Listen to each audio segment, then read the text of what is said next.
we had a look at these, and then we said, that's so pedestrian, let's generalize. Mathematicians are always trying to generalize. They're like, what if it's not just, a particular number, but any number, what will you get? Okay, and this is where we arrived, and we got this sigma notation, which is like, cool.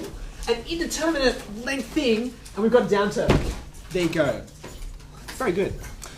But we can generalize further, right?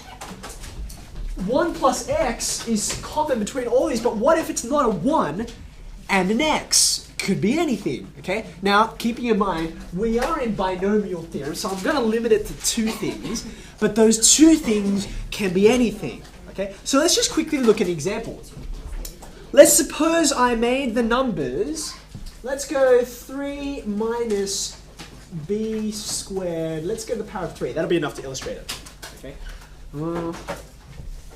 Yeah, okay, alright. So, if I do this, stay with me, okay? Let's actually expand this because I want to see what the numbers are and see what we can get out of it, okay? So this to me looks like 3b squared. What happens when I do 3 minus b squared? What happens when I square it? We know how to do this. We know how to square things. I should get 9 minus 6b squared plus b to the power of 4, right?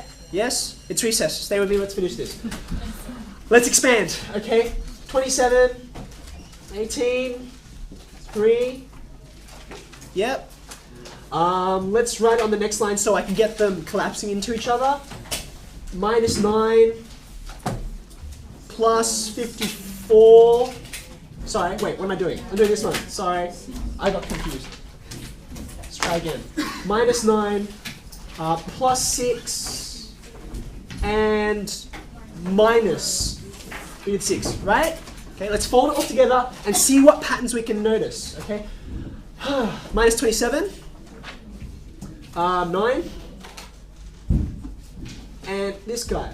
All right, what happened? This is very different from what we noticed over here. Where's Pascal's triangle? They're gone, right? Like I was expecting a 1, 3, 3, 1, right? But they are there, aren't they? Right? Divisible by 3, divisible by 3, the 1's still there. Why aren't they 1, 3, 3, and 1? What's gone wrong? It's because of this guy. This guy has come into play, right? You can see I've got these 3's coming over here, right? By the time I get to here, I've got no more 3's left. Okay. There's something else. What happened to the signs? They alternate. Why do they alternate? Because I've got this guy, right? So you get him over here, but not here because he gets squared out. Then you get him here, right? Because it's cubed and that preserves the negative, okay? So now bringing this over to, what if it was anything?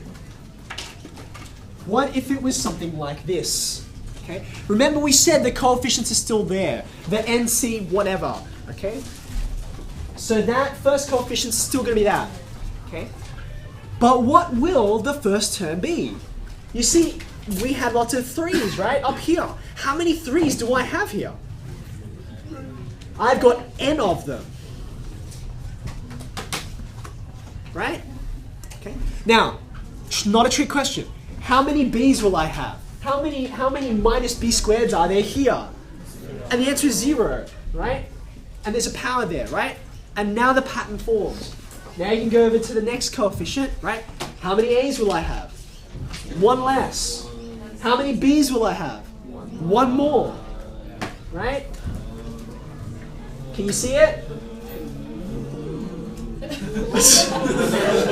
What's the last term? What's the last term? NCN. How many a's will I have? I've run out. How many b's will I have? N. Okay, wait. Sigma notation.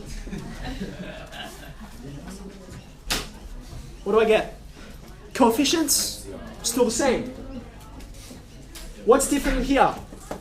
This is what you get when you have 1's and x's. But now I've got a's and b's, right? How many a's will I have for the rth term? Answer, 1 has n minus 1, 2 has n minus 2, looks like n minus r to me. Okay,